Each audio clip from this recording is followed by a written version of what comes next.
नमस्कार, आप देख रहे हैं मनी 9 और मैं हूं आपके साथ विशाल शर्मा। जियो ब्लैक रॉक को लेकर एक और लेटेस्ट अपडेट ये आ रही है कि सेबी से जियो ब्लैक रॉक को 4 पैसिव फंड लॉन्च करने की मंजूरी मिल गई है।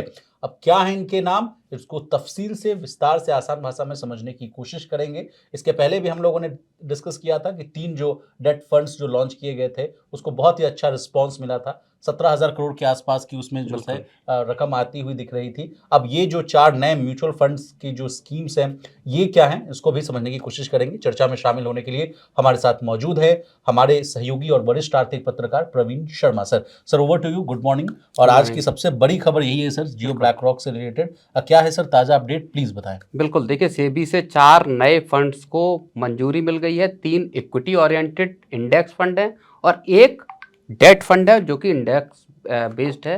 तो कुल मिला के जो जैसा आपने कहा पैसिव फंड है, स्मॉल कैप से इंडेक्स से लिंक है, मिड कैप से लिंक है, ऐसे करके 3 इक्विटी ओरिएंटेड है और एक आपका डेट फंड है। तो जैसा बार बार जो खबरें आ रही थी सर, पूछा भी जा रहा था, हम भी आपसे पूछते थे मनी सेंट्रल में भी सर कि क्यों ये लोग पैसिव फंड्स पे ज्यादा फोकस करते हुए दिख रहे हैं। व्हाट अबाउट द इक्विटी पर इनका क्यों नहीं फोकस है। मैडम से भी हम लोग लगातार चर्चा करते थे तो कहती थी कि पहले वो कोशिश कर रहे हैं कि पहले पैसिव के जरिए मार्केट में एंट्री ली जाए, उसके बाद जब बाजार का जो मूड माहौल है वो बेहतर दिखे, जियोपॉलिटिकल टेंशंस जो हैं वो बेहतर दिखे, उसके बाद ये लोग इक्विटी को लॉन्च करते हुए दिख रहे हैं। कुछ ऐड करना चाहेंगे? नहीं, बिल्कुल, देखिए जो ब्लैक रॉक है उसकी महारत भी आपकी पैसिव और जो डेट ओरिएंटेड फंड्स हैं उनमें महारत हासिल है। और इसी वजह से जो सबसे बड़ा जो फोर्टे है जियो ब्लैक रॉक के जेवी का, उसका पहले फायदा उठाने की कोशिश ऐसा लगता है कि है। और पहले 3 फंड लॉन्च किए थे, 4 ये फंड हो गए, कुल मिला के 7 फंड जो है वो जियो ब्लैक रॉक के आ गए हैं। खबरें ये पहले से आ रही हैं, रॉयटर्स की खबर थी कि लगभग इस साल के अंत तक 1 दर्जन फंड लॉन्च कर सकता है जियो ब्लैक रॉक का जो जॉइंट वेंचर है वो। और इस कड़ी में अब ये मंजूरी मिल गई है तो अब आप समझिए कि जल्द ही ये सब्सक्रिप्शन के लिए ओपन होने वाले हैं। प्रवीण सर, एक एक जो फंड्स हैं उनको भी आसान भाषा में डिकोड करने की कोशिश करते हैं। पहला फंड है sir Jio BlackRock Nifty 8 to 13 year G sec index fund. कहा जा रहा है सर कि ये फंड भारत सरकार के 8 से 13 साल की अवधि वाले बॉन्ड्स, यानी जिसको कि आप गवर्नमेंट सिक्योरिटीज के नाम से जानते हैं, उसमें इन्वेस्ट करता है। कम रिस्क है, कहा जा रहा है कि स्थिर रिटर्न जो चाहने वाले इन्वेस्टर्स हैं उनके लिए ये बहुत ही बेहतर ऑप्शन साबित हो सकता है। ये डेट फंड है। Okay sir, okay. हाँ, ये डेट फंड है, मतलब गवर्नमेंट के जो बॉन्ड्स हैं, गवर्नमेंट की जो सिक्योरिटीज हैं, उसमें पैसा लगेगा और उसके जरिए जो एक तयशुदा रिटर्न होता है, जैसे एफडी है या आपके कॉरपोरेट बॉन्ड हैं या गवर्नमेंट सिक्योरिटीज, गवर्नमेंट बॉन्ड होते हैं, उस तरह का जहाँ पे कि एक फिक्स्ड रिटर्न आपको मिलता है वैसा रिटर्न देने की कोशिश होगी। जी प्रोफेसर, कहा जा रहा है कि रेगुलर इनकम और लॉन्ग टर्म बॉन्ड यील्ड के से जुड़ी हुई अगर रणनीति है उस पर ये आधारित होगा ये डेट वाला फंड। अब दूसरा फंड है उस पर भी चर्चा कर लेते हैं, Jio BlackRock Nifty small cap 250 index fund. जैसा कि नाम से ही पता चल जा रहा है ये इंडेक्स फंड है। सर, ये कहा जा रहा है कि ये fund Nifty small cap 250 index को ट्रैक करता है। इसमें देश की 250 स्मॉल कैप कंपनियों में निवेश होता है। High risk high return profile वाला मामला है, लेकिन लॉन्ग टर्म में बड़ा ग्रोथ पोटेंशियल है, ऐसा कहना है मीडिया रिपोर्ट्स के अनुसार। सर, इस पर कुछ कमेंट करना देखिए, स्मॉल कैप के जो फंड्स थे उनको अगर आप पिछले 2-3 साल का अगर आप उठा के देखेंगे, 4 साल का अगर आप पीरियड उठा के देखेंगे, तो जहां सबसे ज्यादा इन्वेस्टमेंट आया है जिन कैटेगरीज में, उनमें स्मॉल कैप फंड्स की कैटेगरी रही है।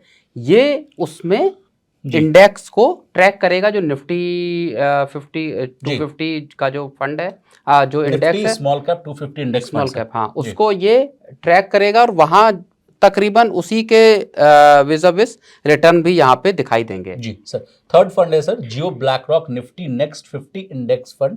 ये कहा जा रहा है कि ये फंड निफ्टी 50 के बाद आने वाली 50 कंपनियों में निवेश करता है। निफ्टी 100 का ये सेकंड हाफ है, मोटा मोटी ये बताया जा रहा है। और इसको ये भी कहा जा रहा है प्रवीण सर कि इंडियाज इमर्जिंग ब्लू चिप्स भी कहा जाता है। मध्यम रिस्क है इसमें, यानी मॉडरेट रिस्क है, लेकिन बड़ी कंपनियों में ग्रोथ अपसाइड का अच्छा मौका आपको मिल सकता है। सर, चौथा फंड है उसको भी चर्चा कर लेते हैं, Jio BlackRock Nifty mid cap 150 index fund. ये कहा जा रहा है कि ये fund Nifty mid cap 150 index में निवेश करता है, यानी भारत की 150 मिड साइज कंपनियों में इसका एक्सपोजर है, उसको एक्सपोजर मिलता है। मिड कैप कंपनियां अक्सर जो है कहा जाता है प्रवीण सर कि तेज ग्रोथ देती है, लेकिन उनमें थोड़ा रिस्क भी होता है। कुछ ऐड करना चाहेंगे सर? बिल्कुल, देखिए चाहे स्मॉल कैप इंडेक्स को देख लीजिए, स्मॉल कैप जी। जो स्टॉक्स को देख लीजिए, उससे रिलेटेड फंड्स को देख लीजिए, चाहे मिड कैप फंड्स को देख लीजिए। ये दो वो ऐसे इलाके हैं जहाँ पे कि इन्वेस्टर्स ने पिछले कुछ वर्षों में, जैसा स्मॉल कैप के साथ हुआ वैसा ही मिड कैप को लेके भी खूब सारा एक बज़ हमने देखा। लोगों ने अच्छी खासी एसआईपीज और लमसम पैसे इन फंड्स में लगाए और लोगों को रिटर्न भी मिले। लेकिन हाल के वक्त में यहाँ भी रिटर्न कमजोर हुआ, क्योंकि मार्केट का जब माहौल खराब हुआ जी। पिछले साल अक्टूबर से अगर हम देखें, उसमें स्मॉल कैप और मिड कैप बहुत ज़्यादा पिटते हुए नजर जी। आए, क्योंकि कहा यह गया कि इन शेयरों की वैल्यूएशंस में बहुत ज़्यादा हीटअप है, बहुत ज़्यादा बबल है, और इस वजह से इन शेयरों में, और मैं आपको अगर पिछले साल में ले जी। चलूँ तो खुद सेबी को बोलना पड़ा था, सेबी चीफ को बबल। बोलना पड़ा था कि स्मॉल कैप और मिड कैप शेयरों में थोड़ा संभल कर। तो कुल मिला के ये जो फंड हैं ये इंडेक्स को ट्रैक करेंगे, और इंडेक्स के का जो रिटर्न होगा इन स्टॉक से जुड़े हुए, वही रिटर्न तकरीबन मिलता हुआ दिखाई दे सकता है। जी।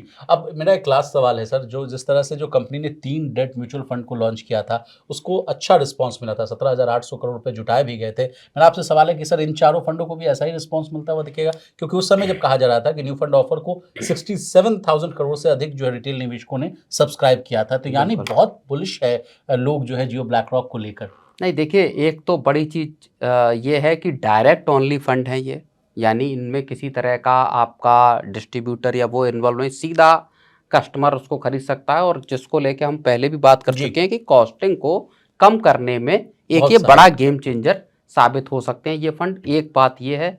दूसरी बात ये है कि टिकट साइज जो है वो बहुत छोटा रखने की कोशिश की गई है।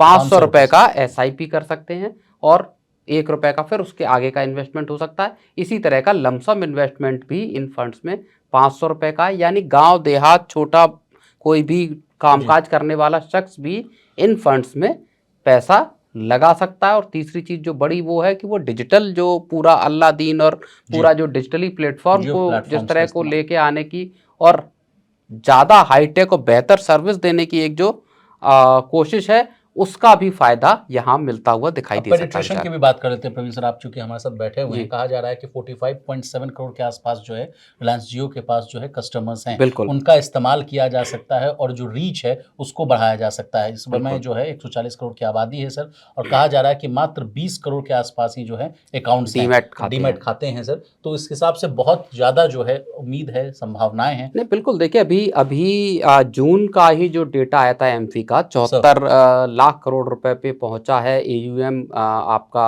देश के जो mutual fund mutual fund industry. Industry का है। इसमें ग्रोथ के बड़े आसार हैं, जैसा आपने बताया केवल 20 करोड़ अभी डीमैट खाते हैं। जी। गांव देहात तक अभी ना एसआईपी की पहुंच है उस हद तक, जी। और ना आपका लमसम इन्वेस्टमेंट हो रहा है, चाहे डेट देख लीजिए चाहे इक्विटी सेगमेंट देख लीजिए। दोनों जगहों पे बड़ी संभावनाएं हैं, और रिलायंस को इसी चीज़ का फ़ायदा है, जियो ब्लैक रॉक को, कि उनके पास सीधे ग्राहकों तक पहुंचने की एक सहूलियत है। जी, एक और बात है सर, आपसे समझना चाहेंगे, आपसे चर्चा भी हो रही थी, आप कह रहे थे कि 74.4 करोड़ के आसपास का एयूएम है। बिल्कुल आपने कहा कि जियो ब्लैक रॉक के आने से ये एयूएम का जो आंकड़ा है विशाल, ये 100 करोड़ के पार भी जाता हुआ दिख सकता है। बिल्कुल। इस पर आपकी क्या राय है नहीं सर? देखो, इसको लेके तो एक मुझे लगता है शायद इकरा की रिपोर्ट थी, जी। एक साल पहले की संभवतः रिपोर्ट है। उसमें ही ये कहा गया था कि जिस हिसाब से देश की म्यूचुअल फंड इंडस्ट्री ग्रोथ कर रही है, उसमें बहुत जल्द हम 100 करोड़ के एयूएम पे, 100 लाख करोड़ रुपए के एयूएम पे पहुंच जाएंगे। और आप मानिए कि अगले 2-3 साल भी हो सकता है न लगे, एक बार अगर मार्केट फिर से पटरी पे लौटा, और जिस हिसाब से लोगों की सेविंग्स बढ़ रही है, लोग अपना बैंक खाते में पैसा रखने की बजाय आपका इन्वेस्टमेंट करना चाहते हैं, वहां फायदा फिर सीधा सीधा म्यूचुअल फंड इंडस्ट्री को मिलता दिखेगा। चलिए प्रवीण सर, आपका बहुत शुक्रिया, आपने अपना कीमती समय निकाला, तमाम विषयों को बहुत ही आसान भाषा में विस्तार से समझाने की कोशिश की। तो आज की इस रिपोर्ट में बस इतना ही। इसी तरह देश, दुनिया और बिजनेस जगत से जुड़ी तमाम ताज़ा तरीन खबरों के लिए बने रहिए हमारे साथ और देखते रहिए मनी9। मनी9 लाया है मेंबरशिप प्रोग्राम मनी9 प्राइम। अब आपके दिमाग में कई सारे सवाल होंगे, मसलन आखिर क्या है ये मनी9 प्राइम, आपके लिए यानी दर्शकों के लिए इसके क्या फ़ायदे हैं, और एक बड़ा सवाल ये कि मनी9 प्राइम से आखिर जुड़ना कैसे है। तो इसकी पूरी जानकारी हम आपको देने जा रहे हैं। मनी9 प्राइम में 3 प्लान होंगे, इकोनॉमी, स्टैंडर्ड और वीआईपी। तो फटाफट ज्वाइन कीजिए यूट्यूब पर मनी9 प्राइम। ज्वाइन करने के लिए मनी9 के यूट्यूब पेज पर जाइए, होम पेज पर मिलेगा ज्वाइन बटन, इसे क्लिक करें, अपनी पसंद का प्लान चुनें और बस हो गया, अब आप रहेंगे सबसे आगे।